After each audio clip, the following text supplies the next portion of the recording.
So as we talk about inclusive and resilient development, well-being of the people comes to the forefront. And then the grid action follows the people-centric approach. That's the good side. And then that would, in substance, ensure sustainability.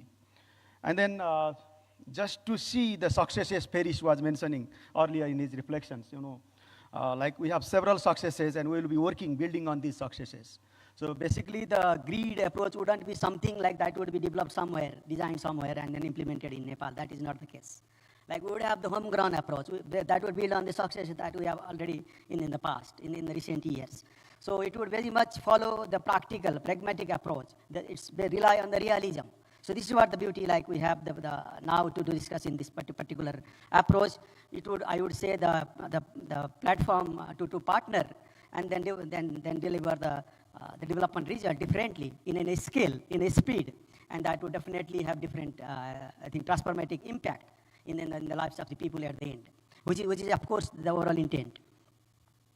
And just to see, like we have several successes, but it does not mean that our development journey is free from the challenges. That is not the case. So we have several challenges going forward. And then the balancing, as I said, the balancing, the interdependence, the ecology, the human environment, and everything, that remains always at the top. And then the developments without balancing all these things, as we have been witnessing in several cases, like that could have the reversal effect. So in the gains that we have already achieved. So this is what the grid approach that would rightly consider and reflect through the strategic action plan and its areas of intervention. And then what happens in the many cases, like if there would be disasters, if there would be the shocks, the poor, the vulnerable segment of the society, they have to pay off, and then they would hit hard.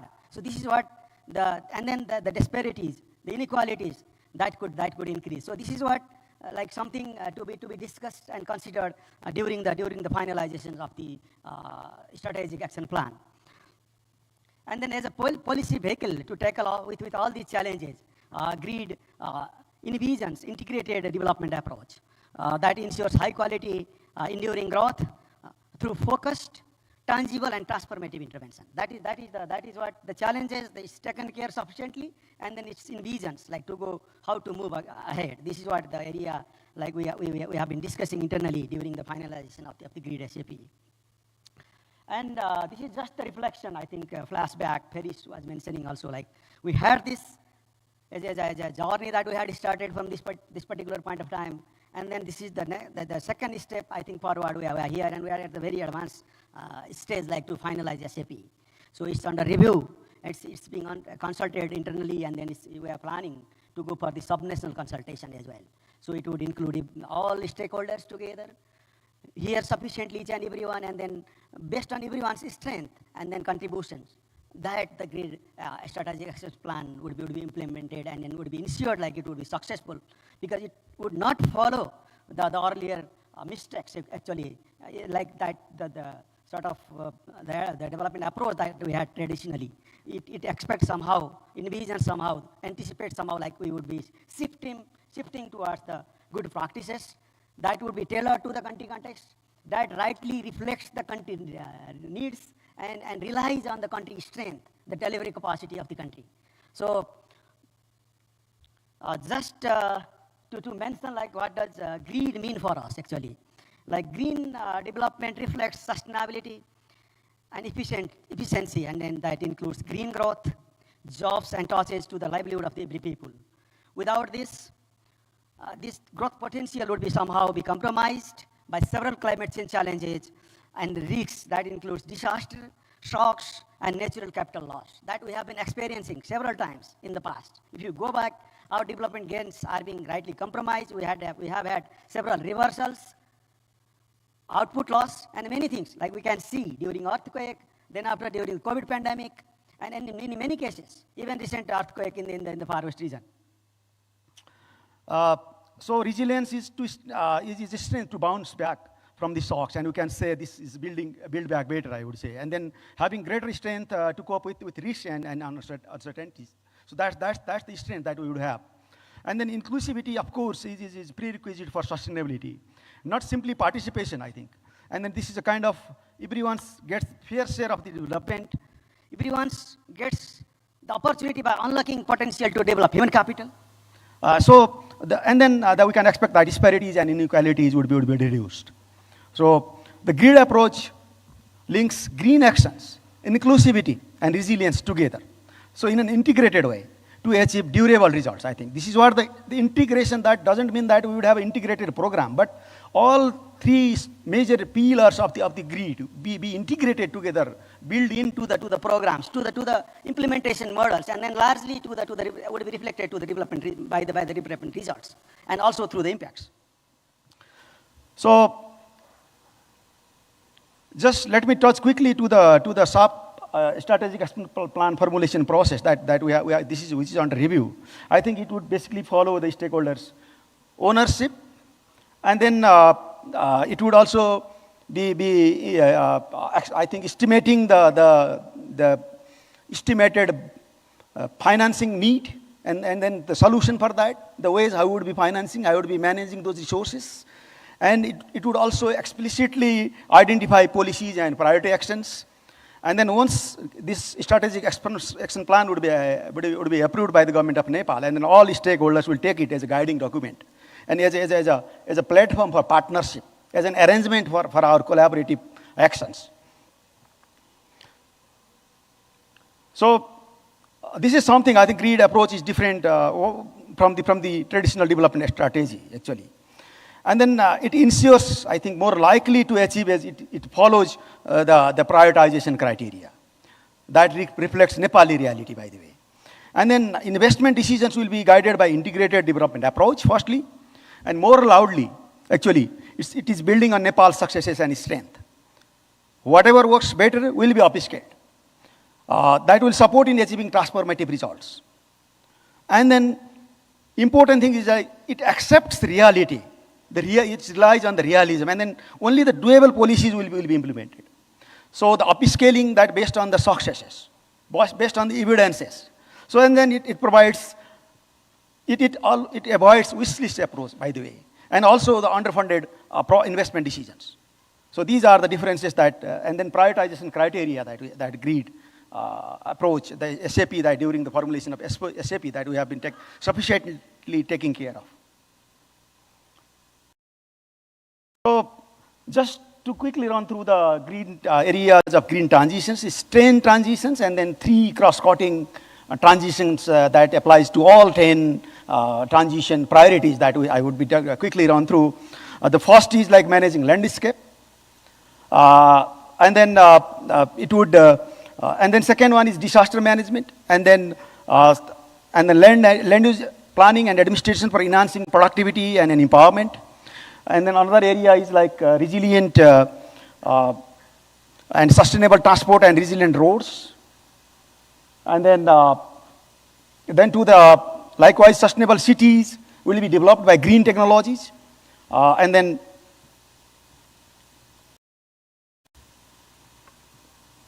the seventh one is resilient water supply and sanitation, sustainable water waste management, solid waste management, and the proper use of the water, of course, in that, and then to the that includes developing technology enabled landfills. That also includes, and then air quality improvement through use of green technology. That's also the transitions, the priority transitions, and unlocking human capital by quality education and resilient health systems. That these are also the key social sector transitions. And then finally, the cross-cutting transitions that would apply in all 10 transitions are environmental governance, gender, private capital, and digital development. These are supposed to be applied in all transitions and remains at the top and considered as cross-cutting. So, and then this is the second last slide from my side. And it's important from the Ministry of Finance perspective, so that how we'll be managing the resources, the financing need. So grid strategic action plan will be implemented by maximizing development finance, leveraging resources, tapping up all options, accessing to the available funds and facilities, particularly climate finance, also by monetizing the carbon credits. And of course, like we would be deserving to get the loss and damage and then sufficient climate justice sort of facilities like the adaptation fund. And bringing in private capital, attracting FDI. And then we all are aware that the FDIs, private capital, will not be simply coming with our wishes. Like only the attractive policies, project and partnership framework, the models can attract financing, and that creates synergy. So this is my final slide. I think these are the expected targets we will be achieving collectively through a strategic action plan. However, it's under discussion, and all are drawn. These are drawn from the selective priority transitions and actions. So we would be coming up with a complete results framework as we finalize the strategic action plan, hopefully at the near time. So with this brief presentation, let me stop here. Thank you everyone for your attention. Thank you very much.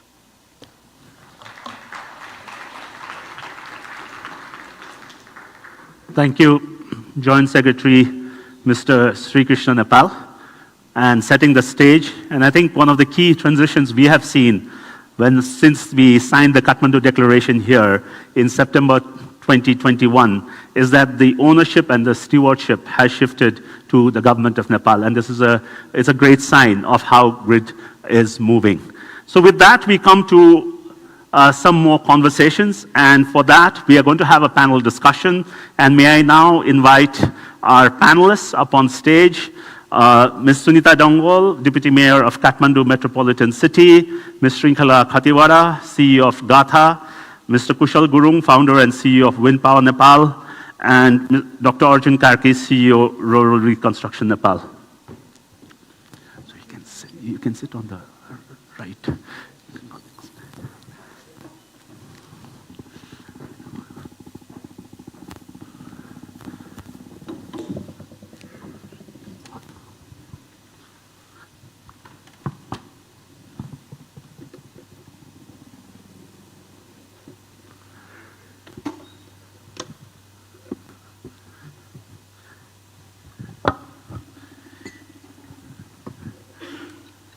So the most important thing is to ensure that we are looking at the clock, and I think we will move to a 30-minute discussion, just looking at to ensure that we could finish on time.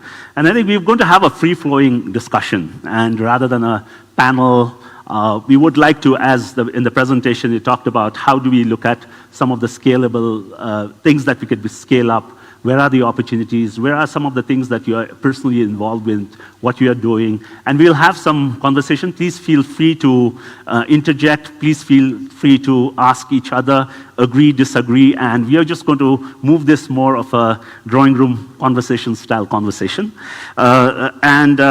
So before we begin, maybe a quick round of introductions from the right, and what do you do that relates to grid, and one passion that you would like to share, and then we can then go into. Yeah. Thank you so much. Namaste everybody. I'm Sunita Dongul, Deputy Mayor of Kathmandu Metropolitan City. I'm quite familiar with grid and what is the expected outcome of the grid itself. So green, resilient and inclusive development is one of the agenda that Kathmandu Metropolitan City has been advocating, not just advocating, but also we have been keeping things in our mind while preparing the budget, policy and also the program. So we try to make sure that whenever we introduce policy, whenever we plan for the whole year and whole 5 years, we keep things into our priority, and that includes green, resilient and inclusive, not just in terms of the gender, but also in terms of ease and in terms of community. So that's one of the priority of Kathmandu Metropolitan City. Thank you. Shrinkhala, you want to go next?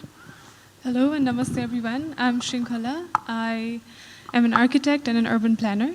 In my architect hat, I run an architecture firm named Gatha.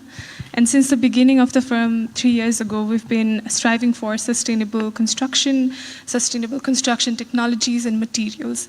Right now, through Gatha, we are building 3 more than 30,000 square feet projects across Nepal, in Lamjung, in Dhangari, and Jhapa, so literally across Nepal, using rammed earth construction technology.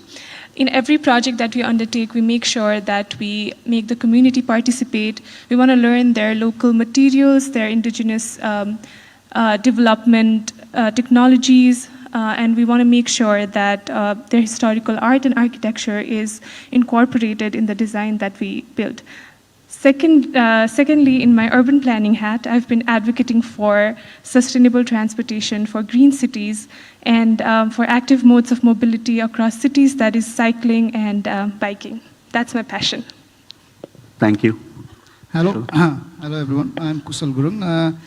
I also wear different hats. Actually, I'm more into renewable energy and also into providing low carbon solutions. So I'm involved with this one large biogas waste to energy project in Nepal, in Pokhara. It's called Gandagi Urja, where we are converting organic waste to make biogas that we compress and bottle in CNG cylinders and use it as a substitute for LPG gas. And likewise, we also produce organic fertilizer. And I'm also involved with developing on-grid solar projects. And recently, I have taken this new passion of providing pesticide-free leafy green vegetables for urban areas, and that is, which I believe is one of the key instruments of climate-smart agriculture that is needed for this country, where we rely on traditional rain-fed agriculture, which actually will be severely affected by these consequences of climate change. Thank you. Oh, thank you, Sujibji. Myself, I'm Arjun Kharki, President of Rural Reconstruction Nepal. I'm the former Nepal ambassador to the United States. And also, I coordinate LTC works globally. In Nepal, I'm very much involved in mobilizing communities and community leaders, defending the sustainable development model, largely promoting green, resilient, and inclusive development at the grassroots level. But I'm also doing national, regional, and global advocacy work, defending the interest of least developed countries globally, and also promoting sustainable development model and priorities in different parts of the world. Thank you very much. Thank you. Thank you very much. So we see we have a very diverse panel, and from a local government political appointee, leader to somebody is into architecture, somebody is on renewables. And when we were discussing this on the pre-panel, and I was saying that Arjun is the sage among us who's going to give us some wise advice and into looking at it. So let's look at, when we are looking at grid, and as we see in the presentation, as we have been looking at the transitioning around the last 2 years, it seems more and more important for us to look at the future and to see where Nepal is going to be in the next 8-10 years, and where all this comes in. And maybe I would ask, maybe for Sunita and Srinkhala to take that part, and then I'll come to Kushal on, sort of scaling up part. So, Sunita, you want to go ahead to look at 8-10 years, Nepal, where can it go? How can it integrate grid? So looking into the future, the most important part is not building policy. It's about implementing the right policy and also the programs effectively. not just effectively, but also the most important part is timely. The timely implementation of the right policy is one of the important aspects that we need to focus on so that we can think about the future, we can think about what we really want in upcoming like 10 years or 20 years. So the most important part is implementation itself. And the next part is especially down the line, another important aspect that I see is it's transfer of the institutional memory. So it's not just in terms of the government, not just in terms of the 3 tiers of the government, but also everywhere. So transfer of institutional memory is one of the important aspects, and I really hope that we can work on that so that we can ensure the better future for upcoming generations. So ensuring and transferring the institutional memory not within the bureaucrats only. It's also important within the political leaders so that we are discussing today and what if like everything changes in like 5 years, 3 years. And then I guess that we should not be coming to the 0 point again. So that's one of the important aspects that we should focus on. So especially when we talk about the future, I guess we should work in the present, and while working in the present, implementation of the right policy program, its management, and also the transfer of the institutional memory. And another aspect is bringing awareness in all the levels, in terms of political leaders, in terms of bureaucrats, in terms of experts, and from top level to the ground level. So bringing awareness is another aspect that we need to work today so that we can discuss about the future.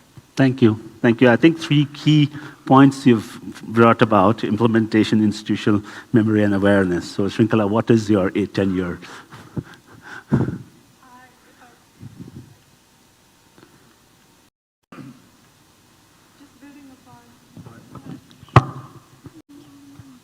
Building upon what Sunita ji just said, timely implementation is so crucial. Like I said, I'm deeply passionate about sustainable transportation, and I was recently in Surkhet and Nepalganj.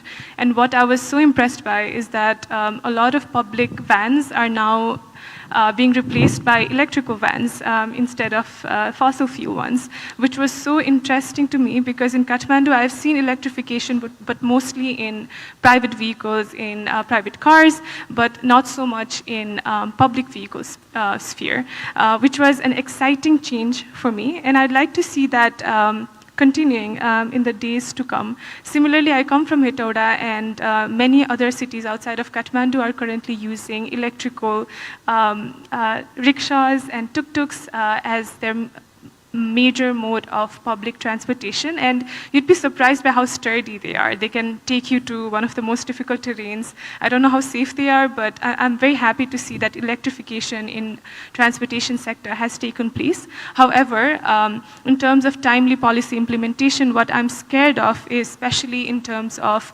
the increase in ownership of private cars, because that's not our end goal. Yes, it's interesting and exciting to see fossil fuel cars being replaced by electrical cars, but our goal should be to promote public vehicles instead. So I'd like to request Sunita ji from the same platform to not make parking free, because I've been seeing lobbying to make parking mandatory in a lot of private properties in grocery stores and malls, which I don't think is achievable and good for the city in the longer run. I'd love to see a city where public transportation is faster, is more efficient and more reliable than private modes of mobility in 10 years, and that would be an amazing vision to achieve.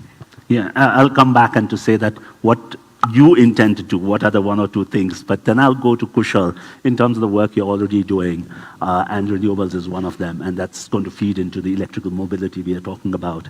As to what are some of the, and one of the key things we've been seeing over, as we are discussing the grid transitioning, is to look at scaling up. How do you scale up successes? Because in Nepal, we see a lot of successes, like as Shrinkala was also mentioning, we see a lot, but how do you sustain these successes? And also, how do you get the private sector in?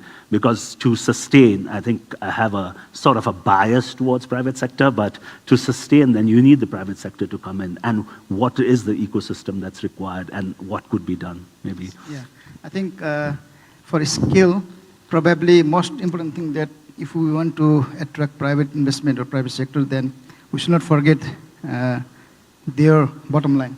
It could be triple bottom line, as the Joint Secretary mentioned during his presentation.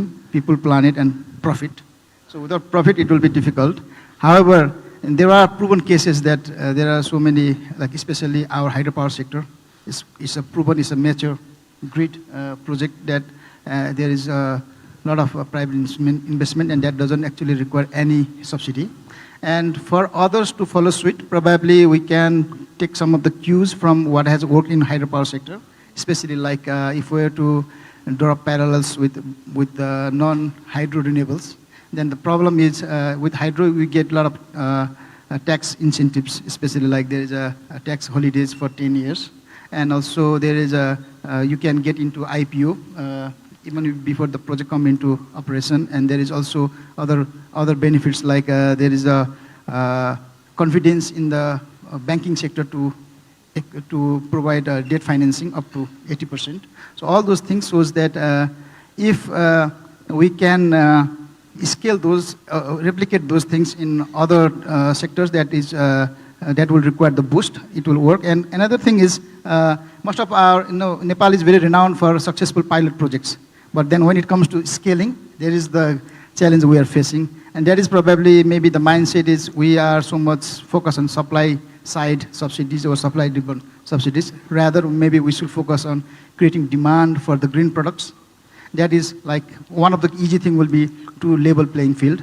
Rather than providing subsidy for non-green products like petroleum, like fossil fuels or with chemical fertilizers, if we could switch or just level playing field for its counter green products like biogas or with organic fertilizer, then it will make sense to compete. And once there is a demand, then we don't need any subsidy. It's all market-led. So to make it scalable, probably the policies has to be right, and we can just learn from what has worked so far. And I think another is to set a mindset on demand side, creating demand side rather than focusing just on supply side. Thank you. Any interventions you want to have with Kushal? Ask questions, anything that you want to add or anything? So. I actually want to ask this to Deputy Mayor. I'm from Pokhara and also I live in Lalitpur, but I keep, Kathmandu is the capital city and we are right now in Kathmandu. So my concern is when you come up with policies, incentives, like you want to promote, say, greenery or like sustainable agriculture in Kathmandu, then what do you do? Do you focus on providing more grant to set up like organic fertilizer companies, or do you provide more incentive for the consumer to buy organic fertilizer? Hello. So right now, as from the Kathmandu metropolitan city, especially to promote the green aspect, we are focusing on using the open spaces. So bringing back the open spaces. That's one of the first priority that we are focusing on. And the next is terrace gardening is another sector that we are equally focusing on, so that we can have, terrace gardening, and also people be aware about, the green aspect, and not just that, so that people can be aware of using waste at their home. So especially in that terms, we have been providing incentives, especially to women group, and also making them aware and giving them training so that they can have the proper utilization, and so that they can be equally aware, sensitized, and so that they can, execute that at their home. They don't have to think about anything else. They can just start at their home. That's one of the aspects. And adding on to Shrinkhala, so Kathmandu Metropolitan City is not promoting private vehicles. We have policy to promote public vehicle. We really have a dream that after some years we will not be needing our own car to go to the different places. That's one of the reasons that we are investing in Saza Bus itself. And Saza Bus is also converting from fossil fuels to EV. And the next is promoting parking side. So we are focusing like, especially the roads, they are for the, pedestrians and the vehicle to pass on. So focusing on that too, we are making sure that to discourage, not just to discourage, but also investing in public vehicle is first priority first, so that people can, switch on to public vehicle from the private vehicle automatically. We don't want to, impose them. We don't want to say that like, okay, switch it to public vehicle. So we really want to bring that environment, and especially in terms of the parking, we are not making it free. We have already set, a set of amount that they can take, so that people won't be, won't say that like we don't have any lewd rules, we don't have any law that we can charge any amount of money to the people. We don't want to do that. We want to bring uniformity in terms of parking too. So that's another side. Yeah, that's it. I guess I have answered the question. Thank you so much. I think I know Steve and I, we were discussing on how do we curate this panel, and we are talking about, whenever we are talking about grid,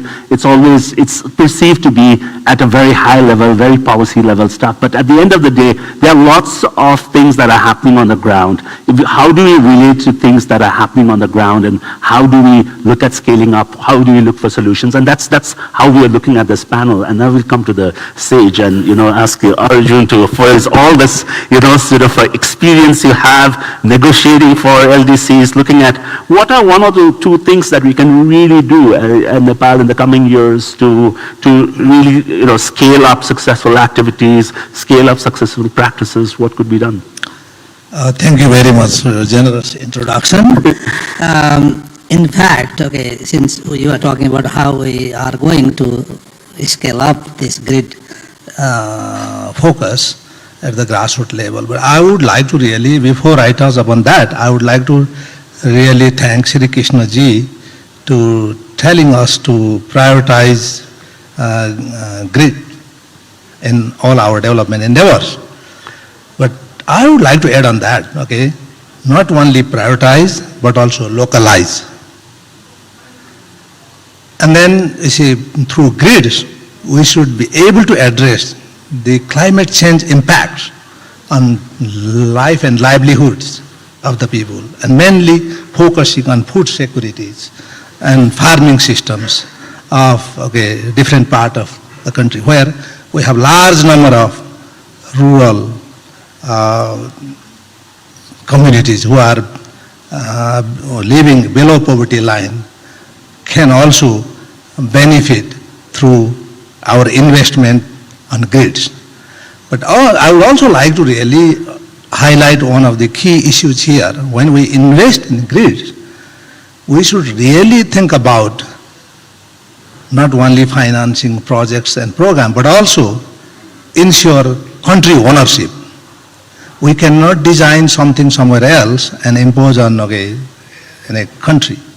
But there should be a country ownership, and use the country system in financing grid is very important.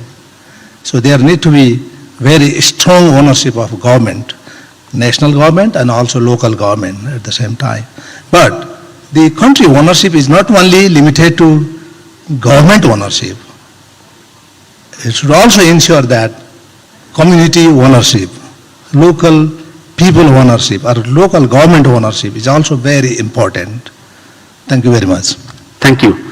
Yeah, so I think looking at, and I'll start with you only, to say that, okay, if there are the things that you are doing, if there are one or two things that you'd like to do at a personal level in taking off, implementing grid further, what would that be? As an institution, as an individual, and that would be the final closing question for everyone. No, I would like to really, as I have indicated in my earlier statement and also in past grid meeting, I would really like to go to the people, remote, rural, where large number of people are living below poverty line, who are facing the climate change impacts on their life and livelihood. So my program would really focus on empowering these people and also localize the grid strategy so that they are aware of climate change impact and build a resilient approach in order to adapt the climate change impact in their life and livelihood. Thank you. Kushal? I think I will start with the very basic fundamentals. So we should actually follow the principle of polluters pays, and we have to internalize all the environmental cost to make grid competitive. Otherwise, we all know that non-green is very cheap, easy, conventional, proven. How do we even compete with such a surmounting challenge? So for that, I think start with the basic. So try to avoid or discourage all the incentives that we provide to the non-green products, and try to encourage to attract private sector investment in grid projects. We have to try to draw lessons from what has worked so far. Thank you. Shantala? And you can add some anecdotal experiences of the work you're doing, and then, that what you would like to do and to, implement grid. Sure. Since I've already mentioned public transportation, I'm going to use this space to add 2 more things. The first would be the idea of complete streets. What that means is that a street that is not just for cars, not just for buses, but for cycling and biking and for biodiversity, with tree-lined streets, with sidewalks, with protected bike lanes, with designated bus lanes, and of course lanes for private cars and motorbikes. And that can only be achieved, like I mentioned earlier, when we make the public transportation sector robust and when we create more real estate in the roads that are existing to create all the other things that I just mentioned. The second I'd like to do is more greenery, open spaces and parks, of course, not just inside Kathmandu Valley, but across cities throughout Nepal. And to start seeing parks as more than their aesthetic value. Parks are not just to beautify the city, they are essential for our mental well-being. 60%, actually 66% of Nepali population currently lives in urban areas, in municipalities, and it's very important to create parks, community spaces where people can socialize, where they can go on a walk, where they can create friends, and just for their physical activity as a whole. From my experience working with Vriksha Foundation, where I volunteered for 1.5 years, 3 years ago, I realized that there's a lot of willingness from local government in creating these parks, but there's a lot of institutional barriers.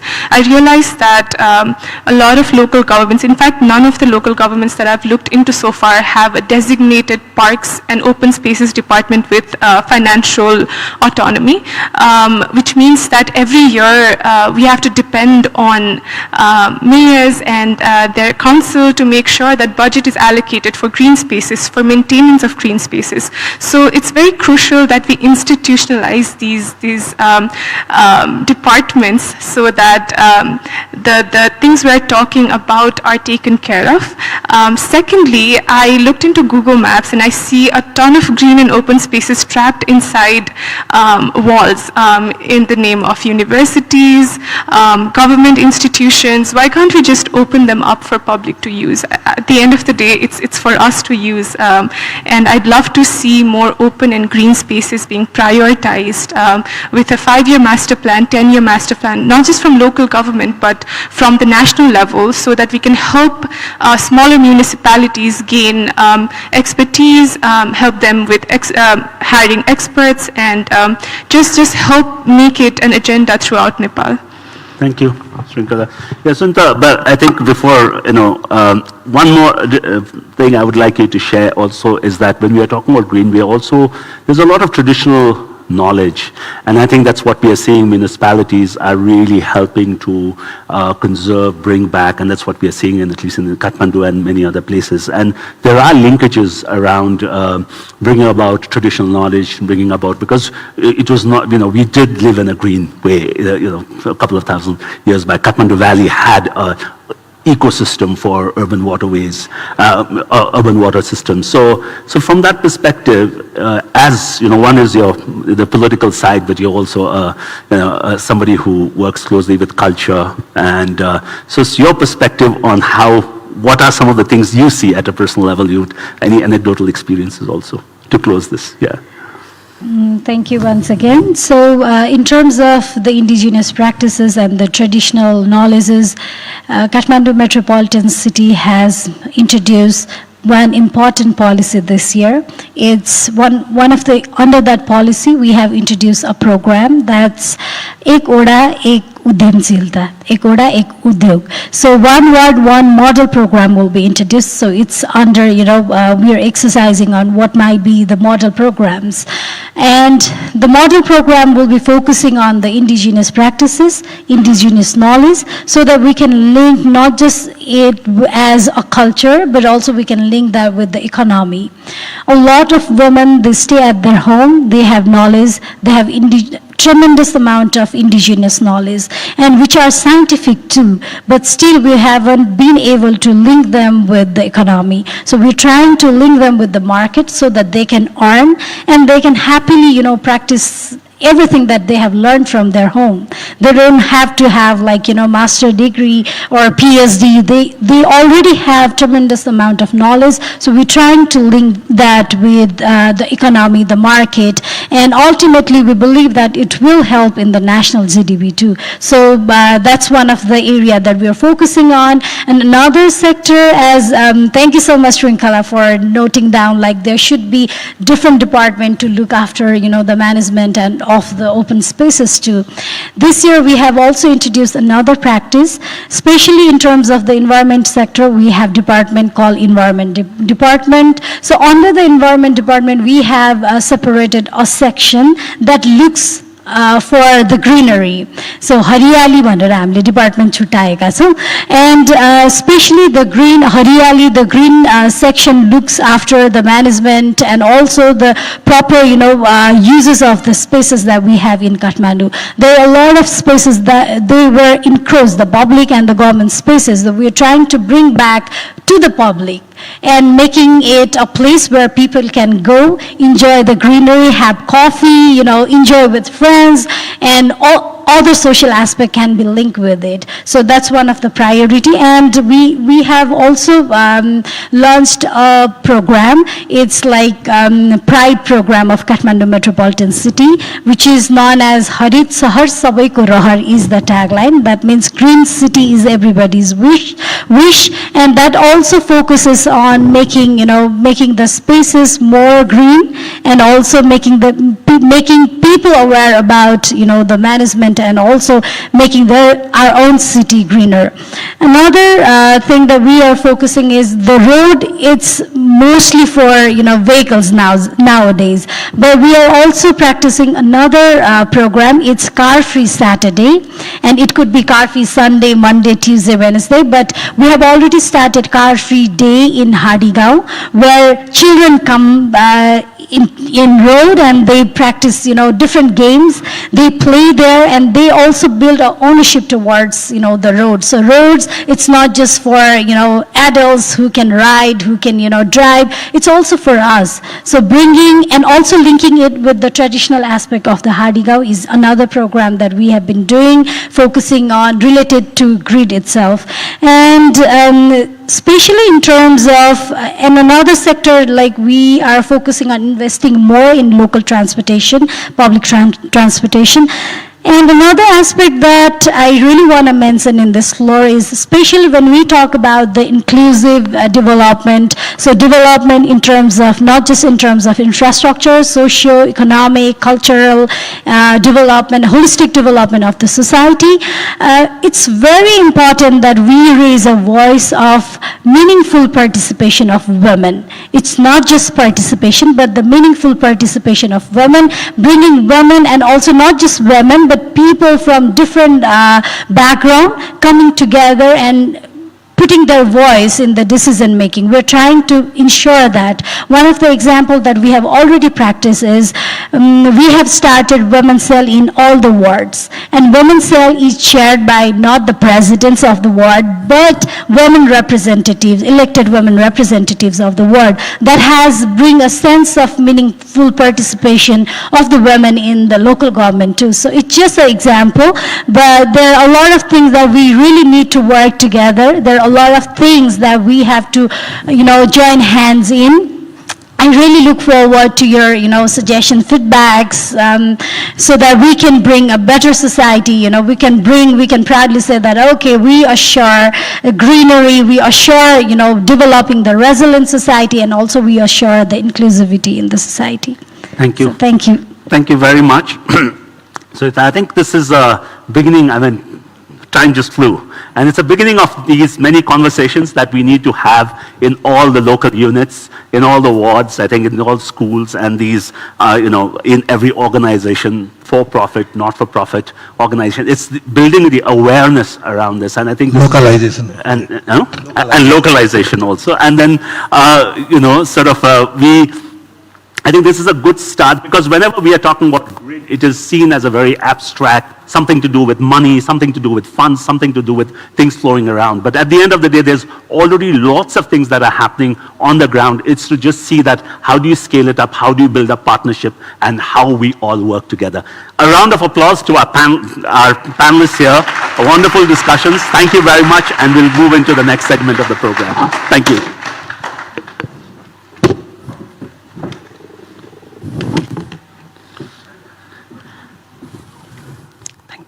Thank you so much. Thanks. Thank you so much.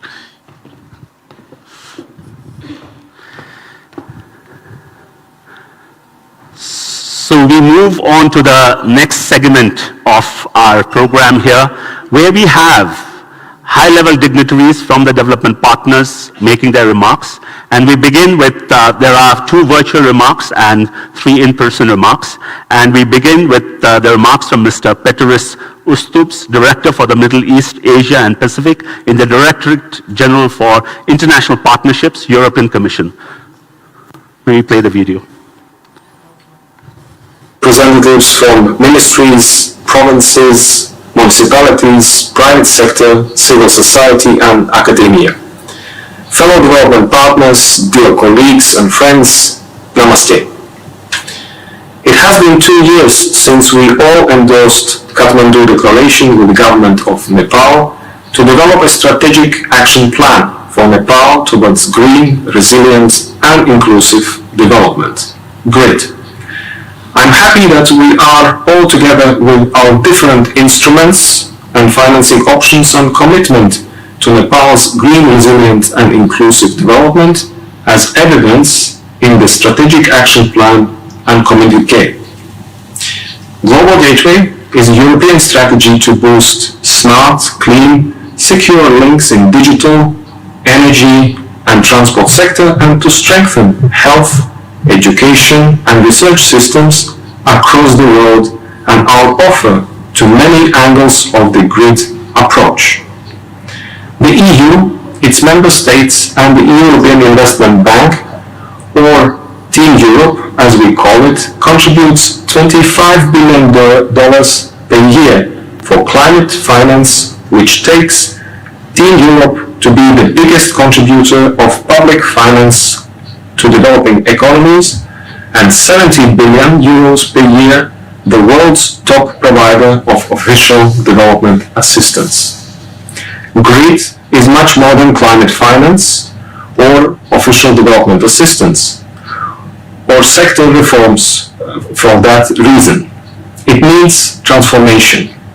In order for Nepal's graduation from the least developed countries to be sustainable, also financially, we see that the development has to be backed by human capital investments and good governance to make society not only greener, but also resilient.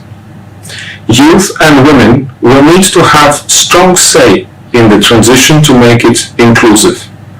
We need to hear their opinion to start important transitions in federal spirit all across the country. We know that official development assistance of all development partners will not be enough to make these transitions to happen and to be implemented. We count on the government and private sector to engage, plan and contribute and make best use of different offers from international development partners. As Team Europe in Nepal, together with our member states, Finland, France and Germany, and European Investment Bank, we stand ready to support Nepal in its transition with multilateral solutions, as well as wants to demonstrate in our meeting today. Thank you.